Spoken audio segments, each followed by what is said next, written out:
মাধুরী দীক্ষিত ভারতীয় চলচ্চিত্রের বলিউডের একজন উজ্জ্বল নক্ষত্র। 15ই মে 1967 সালে মহারাষ্ট্রে জন্মগ্রহণ করেন।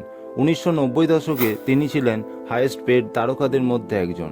অভিনয় জীবনে তিনি 70-এরও অধিক চলচ্চিত্রে অভিনয় করেছেন এবং 6টি ফিল্মফেয়ার পুরস্কার সহ অসংখ্য পুরস্কার অর্জন করেন। 2008 সালে ভারত সরকার চতুর্থ সর্বোচ্চ বেসামরিক পুরস্কার পদ্মশ্রী পুরস্কারে তাকে ভূষিত করেন। 1988 সালে তেজাব ছবিটি তাকে অভিনয় জগতে উচ্চতর আসনে বসায়। এরপর 1989 রাম লক্ষ্মণ পরিন্দা তিভেদ, 1990 কিষান কানাইয়া এই ছবিতে অসাধারণ অভিনয় মানুষের মন ছুঁয়ে যায়। এরপর থেকে তাকে আর তার কেরিয়ারে পেছন ফিরে তাকাতে হয়নি। তবে উচ্চতার শিখরে ওঠার সিঁড়িটা এতটাই সহজ ছিল না।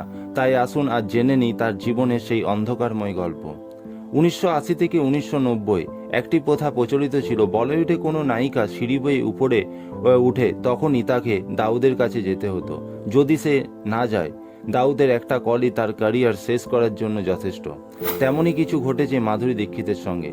মাধুরী দীক্ষিত 1990 দশকে ধক ধক গার্ল হিসাবে পরিচিতি পায়। ঠিক তখন দাউদের চোখ পড়ে মাধুরী দীক্ষিতের দিকে। মাধুরী দাউদের একটি কল পায়। সে তাকে দাউদের সাথে একটা পার্টি করতে বলে। এর মানে বুঝতেই পারছেন যে তার সাথে একটা রাত কাটাতে হবে। আপনি কি এই দাউদ ইব্রাহিমকে চিনেন? দাউদ হলেন 1980 থেকে 1990 পর্যন্ত বলিউড থেকে মুম্বাই কাঁপাতেন, এক কথায় শাসন করতেন। সেই সময় দাউদ ইব্রাহিমের খাওয়া দাওয়া, পোশাক, লাইফস্টাইল তখনকার তরুণদের মধ্যে একটা ফ্যাশনে পরিণত হয়েছিল। বলিউড দাউদকে খুবই ভয় পেত। যখন খুশি যে কোনো নায়িকাকে তিনি নিজের কাছে টেনে আনতেন পারতেন এবং তিনি চাইলে যে কোনো কারুর কেরিয়ার গড়ে দিতেও পারতেন, আবার ঠিক তেমনই নষ্ট করে দিতে পারতেন। কিন্তু মাধুরী দীক্ষিত দাউদের ইনভাইট প্রত্যাখ্যান করেছিল, কারণ মাধুরী দীক্ষিত জানতই না এই দাউদকে। কারণ সেই সময় মাধুরী দীক্ষিত একের পর এক ছবির প্রস্তাব পেয়ে সাফল্যের উপরে উঠে গিয়েছিল। কিন্তু দাউদের একটা ফোন কল মাধুরী দীক্ষিতের কেরিয়ারে নাড়া দিয়েছিল। তিনি সমস্ত প্রযোজকদের জানিয়ে দিয়েছিলেন যদি কেউ মাধুরীকে কাস্ট করতে দেন তাহলে তার লাইফ শেষ। সেই মুহূর্তে মাধুরী বুঝতে পেরে যায় যদি তাকে বলিউডে কাজ করতে হয় তবে তাকে দাউদের কাছে যেতেই হবে। 1995 সালে দাউদ দুবাই চলে যায়। কিন্তু গেলে কি হবে, সেখান থেকে তিনি মুম্বাই সহ বলিউড শাসন করতেন।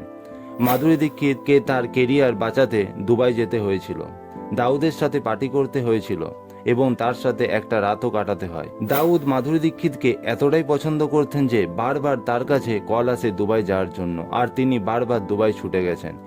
একসময় মাধুরী দীক্ষিতের মন পুরো অসাড় হয়ে গিয়েছিল। এত কিছুর পরও মাধুরী দীক্ষিত অসংখ্য সুপার ডুপার ছবি আমাদের উপহার দিয়েছেন। আমাদের এভরিডে ইন্সপিরেশনের ইউটিউব চ্যানেলের সাথে যুক্ত থাকুন, অজানা তথ্য জানুন এবং আমাদের জানান। আপনাদের অনুপ্রেরণা আমাদের পথ চলার শক্তি।